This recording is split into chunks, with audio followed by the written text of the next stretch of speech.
Hey, what's up, you guys? I'm here with Scribe. Say hi, Scribe. Hi, Scribe. And we've done this a couple of times. We've done this with Jessica Jones and Daredevil, and now we're going to talk about Iron Fist. Yay! So Iron Fist is the latest and the last of the introductions of at least so far, of the Defenders characters. The team up series of which is coming in a couple of months, I believe, or at least maybe it's August or September. Hold on, let me look. Yeah. So we've had previously Daredevil season August. 2. Yeah, August. Daredevil season 2, Jessica Jones, and Luke Cage. And then we come up with Iron Fist. So, where to begin? Shall we just kind of go down the list from first episode onward? Yeah, because there's a lot. Yeah, there's a lot. There's so much. So what about that first episode when Danny Rand, our hero, Danny Rand, first makes his first appearance? What comes to your mind in that first episode, in that first scene? First of all, call ahead, maybe. Or you're also given the impression later in that episode that he can sneak in because he knows where everything is, which would make sense if he grew up in the building. Mm-hmm. But he doesn't do that. Instead, he just goes in the front door. Let's give a little quick background on anybody who hasn't. First off, this is all spoilers. If you have not seen Iron Fist, if you don't care to know the details of the show because you're going to watch it yourself, though God be with you if you do. We're going to go over everything. But so for the background, Iron Fist in the comic books is a kung fu action hero. He is a guy who was trained in a sort of trans-dimensional monk kung fu land off in the mountains somewhere in the Himalayas or China or wherever. And he confronted a dragon, and this dragon put a mark on his chest, and this branded him as the Iron Fist, a sort of mythical guardian of this land called Kunlun. And Kunlun is opposed for thousands of years by a shadowy ninja organization called the Hand. The Hand is one of the super duper evil conspiracies in the Marvel Universe. And so as our story begins, our hero, Danny Rand, who has been believed dead for 15 years, or is it 10 years? 15. 15 years. Because the door to the how do you say it? Kunlun. Whatever. Yeah. It only opens like every 15 years. Right. And so the dimensions aligned, and he decided to split back for New York, where he's originally from. What happened was that Danny, when he was like 10 or so, was on a plane with his mother and father, and the plane crashed in the mountains, and his parents died, and he was taken in by the monks into the trans-dimensional kung fu dimension, and he was trained there to become the Iron Fist, the guardian of the gate to Kunlun. And on his first assignment after being created as the Iron Fist, he said, hell with this, I'm going to go home. And so he heads back to New York through convoluted means, and that's where we first... Yeah, they don't ever explain that. They really don't. They give some hints as to mechanically how he got back. He forged a passport or stole some guy's passport and then made it across the border. Yeah, that's right. But how would he even know to do that if he hasn't been in the real world for 15 years? Yeah, this is the thing. It's like this other dimension is conceivably not connected in any way, shape, or form to the real world. Well, and you get the idea of that because he has a friend, Davos, who comes to New York, follows him there, and he's like... I don't know. It's like the first time he's had pizza and stuff like that. So right. So Danny shows up to New York with and also his family owned a big super billion-dollar conglomerate called Rand Enterprises, or the Rand Corporation or whatever. And so he shows up at the headquarters in the middle of New York, and this is where we meet him for the first time. Mm-hmm. And he still has his iPod. Somehow it's still operating after 15 years of not being. I don't know about you, but I had an iPod for quite a while, but it broke because it wore out, and you can't have those things. I had an iPod when I was little too. Yeah, so somehow that thing survived functioning and was able to be charged over the 15 where they years. don't have pizza. Yeah, where they don't have pizza and they don't have radio or Google or internet or anything else, but somehow they have a charger for his iPod, and also apparently the thing is just frozen in time as far as its functionality, and he's still using it 15 years later. Anyway, so he shows up, and then what happens? So he shows up and he's like, "I'm Danny Rand," and everybody's like, "Fuck off! No, you're not." And he ends up, he ends up like being chased out by security. Well, he goes into the building, except he's dressed up like your average, your bohemian hobo hippie kind of guy. Yeah. And he walks into the place and he just kind of walks up to the counter. And of course, he looks like he doesn't belong there because this is like downtown New York and this is financial district, etc. And he walks up to the person behind the counter and says, "Hi, I'm Danny Rand." Now, everybody thinks that he's been dead for 15 years. Danny probably has an idea. Well, okay. A rational human being, even someone who has been away at a kung fu dimension for 15 years, might have an idea that people might not believe him. But somehow Danny... That's what drove me so nuts, is that he was so fucking stupid the whole time. I was like, how are you that dumb?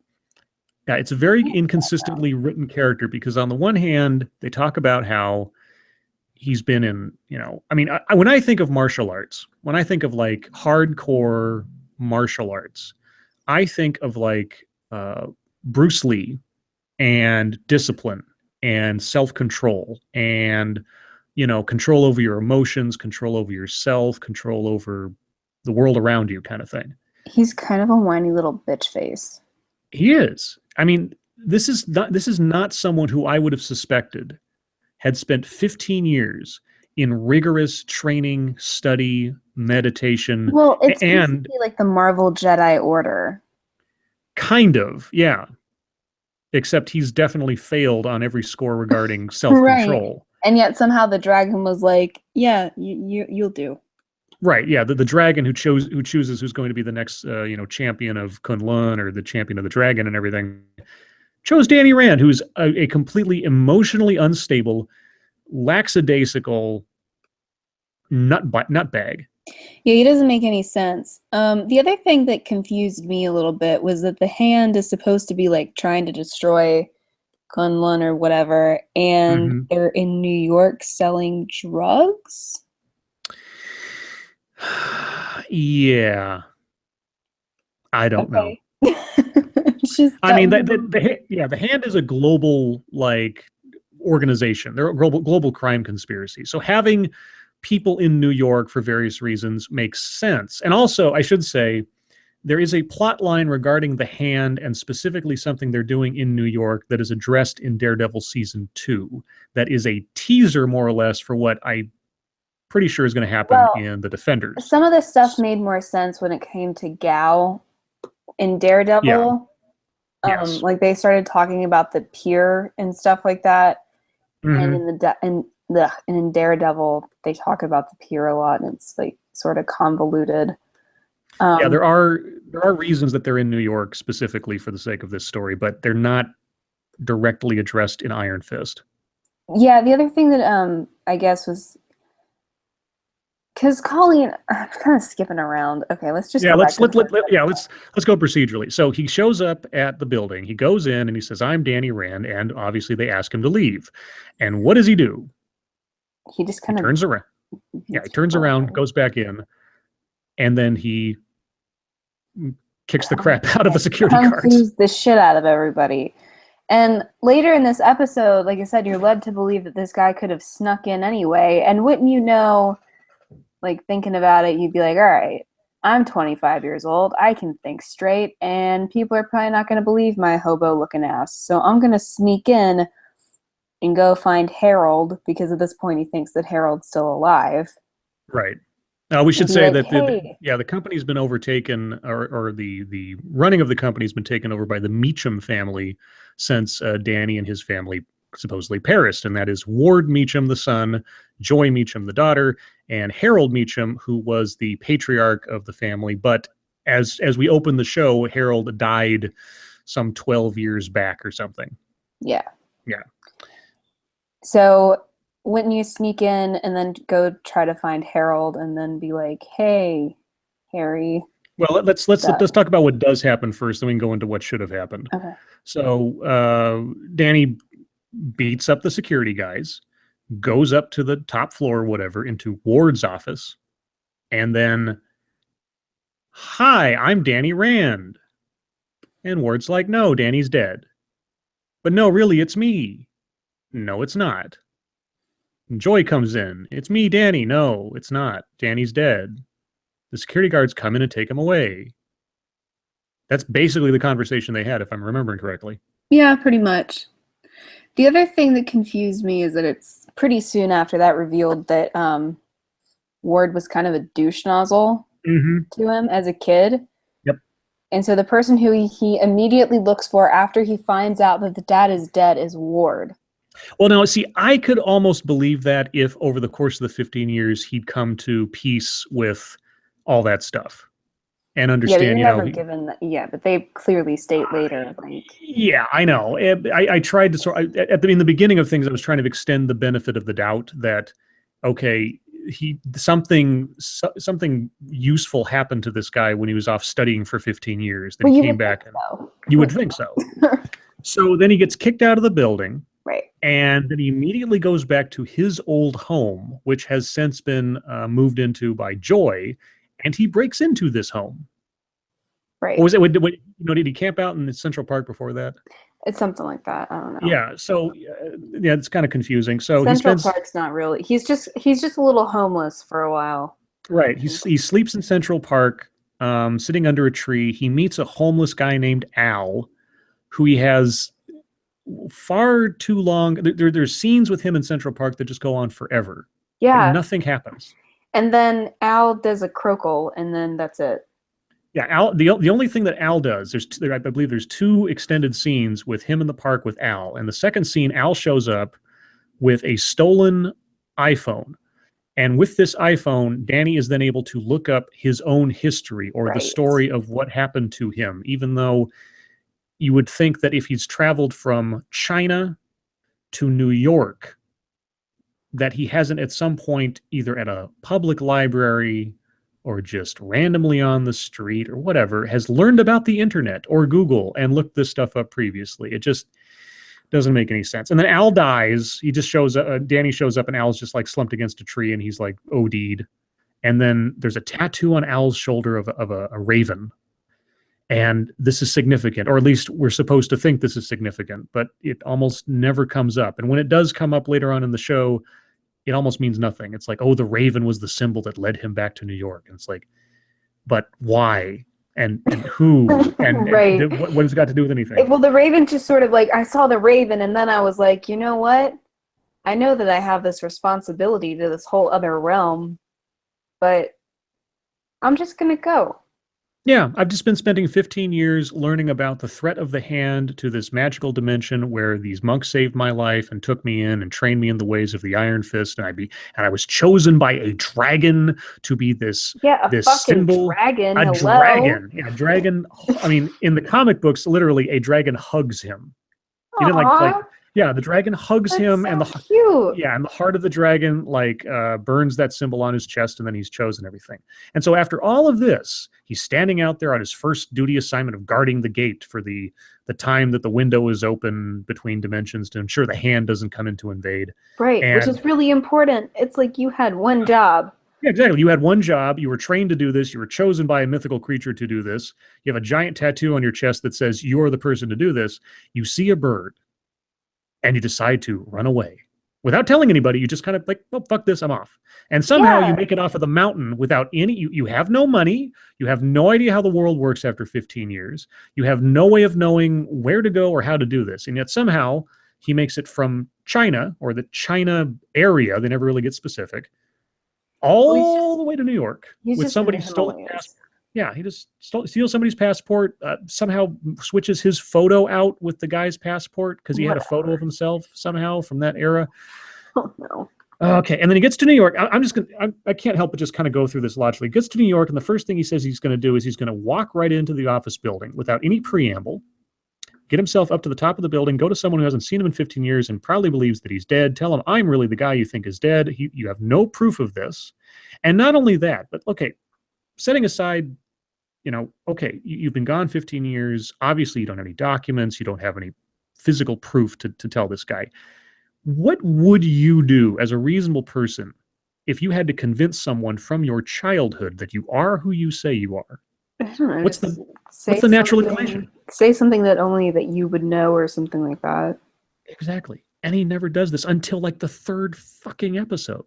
Yeah, until they've like kidnapped him. The other thing that drove me up a fucking wall was Joy. Joy's like the first one to sort of be like, I don't know, like maybe it is Danny. And she's like, he looks like Danny, but the kid that they picked to play Danny doesn't look like Danny. Yeah, well, I wouldn't hold that against the film. I hold it against them. He was in 2 scenes. You could have found somebody that looked like him. They could have at least had the kid's hair be curly. Well, that's just, I was like, they don't look anything alike. Yeah, I'll give you that. They should have found a kid that at least had curly blonde hair, at least. Yeah, something. Just something a little bit more than they look alike because we say so. Yeah. Or just not hinge it on him looking like Danny. That's all you had to do. Right. You just had to cut that out. So, yeah, that's a complete disaster. Doesn't make any sense. So from the get-go, we know that our hero, our kung fu disciplined for 15 years hero, can't control himself long enough to not beat up security guards at that point, just doing their jobs. He doesn't have the wherewithal to understand that he's going to have some offering of proof to the people he's talking to that he is who he says he is. And then when he's kicked out, he sits in a park and just kind of with no plan. It's obvious he showed up to New York with no plan. Like I'm just going to show up and everything's going to be fine. You would think that you would have a whole fucking flight to figure something out. Yeah, I mean, it's like 15 some odd hours from China to New York just by plane, just if you're going by jet or whatever. Yeah. Now, he would have to have traveled down a mountain, found civilization, found someone's passport, put his photo in there. Somehow he got a photo of himself, like I said. Then he would have to get on a plane. He would have to pay for this plane somehow, even though he has no money, make his way all the way from China to New York. And along this entire epic journey of him abandoning his post, it's like he just might have well have teleported to New York because he just doesn't seem to have had any kind of experience with the real world prior to the moment the show opens. Right. Yeah. Yeah, go ahead. So, okay, I'm trying to. How did he end up being kidnapped? Well, I mean, so Ward, upon having a suspicion that this might be the guy, or just wanting to get him out of the way for the bad publicity it might bring, because he's still not sure if Danny is actually Danny, but he just knows that this guy's going to be trouble. He sends his security guard guys to go assassinate him. I should back up first. After getting rejected by Ward and all them, he goes to Central Park just to hang out and just happens upon a woman putting up flyers for a karate dojo. Right. Yeah, that's true too. And this is Colleen Wing, and Colleen Wing is a character from the comic books. And he strikes up a conversation with her, and hey, can I get a job? I can do kung fu and da da da da da. And it's all very convenient. I didn't realize how convenient until 3/4 of the way through the series, but we'll get to that, I'm sure. And so then he kind of stalks her for a little bit. Right, which is a little weird. And goes back to her dojo and tries to like talk her into letting him stay there or get a job. And then the security guards from the first episode are turned into hired hitmen somehow by Ward. Right. To go find this guy and kill him. And so they followed him to this dojo. They chase him through the streets. He does some kung fu acrobatics and runs away. And then Colleen Wing, who had been told stories by Ward that, somebody was after him and all this other stuff, now believes him. Right. I guess. Well, because somehow Ward is like talking to Colleen, like saying, I don't know, he's like offering her money to say that this guy is like a creep show or whatever. Mm-hmm. Right. Which he is. Yeah. I mean, in all fairness, I would have been like, yeah, fuck it. He's like a fucking weirdo. I don't know what the hell's happening. But she doesn't, because she's like, I don't trust you because reasons. Yeah.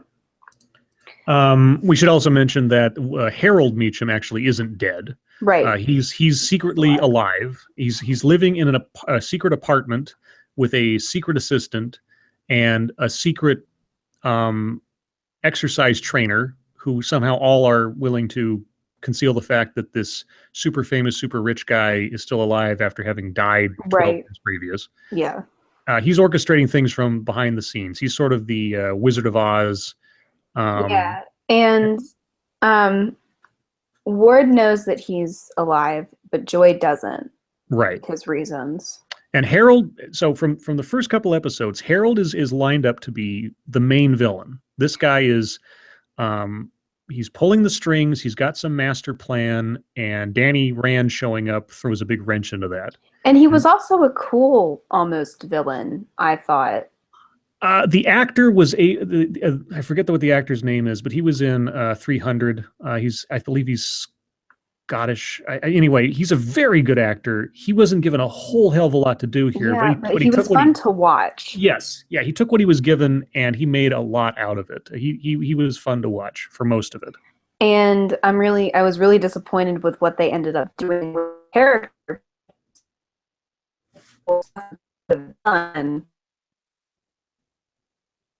Are you roboting or am I? They just I don't know, I'm not roboting. You're super roboting right now to me. Chat am I roboting or is SDA roboting? Or do you even hear it? Because I don't know what's going on. Yeah. Okay. SDA is roboting. Uh-oh. Try turning down your bandwidth thing real quick. Put it down a notch. See if that helps. Say something more. Something more. No, you're super roboting. Fuck. Yeah, no, you're. Uh-oh. Is that fix it? No, you're completely out of whack. Try leaving and coming back, I guess. I don't know. All right, yeah. Okay, we'll give technical difficulties a moment. Oh boy.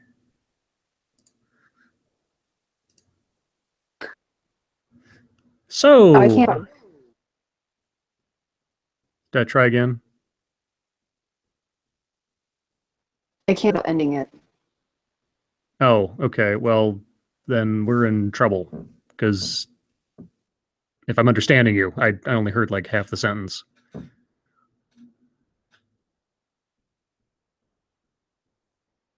Hello? Oh boy.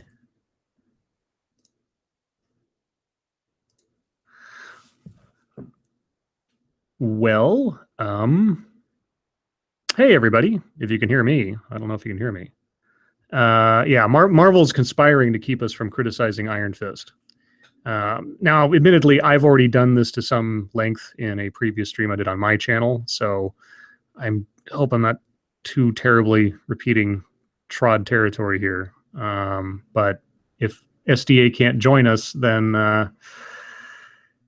yeah. So SDA is suggesting that we reboot this over on my channel.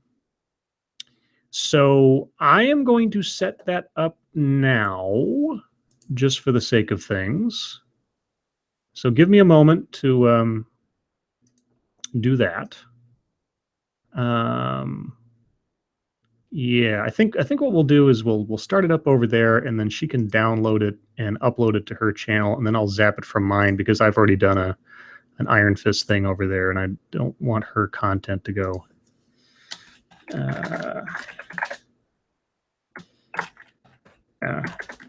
So give me a moment, guys. Get that going. And let's see. I'm going to set a time on it, not because there's actually a time for it, but oh, SDA is saying that our internet's screwed up. So we'll see if it even works over on my channel or not. And yeah, so give us 1 second. I'm sorry, guys. We are just the victims of lots of technical BS lately. So I'm going to end this here. Check out over on my channel. I'm going to start it up in just a minute after I invite SDA, and we'll see if we can get it to work there. If we can't get it to work there, then we'll just have to try this another time, I think. Okay, bye, guys.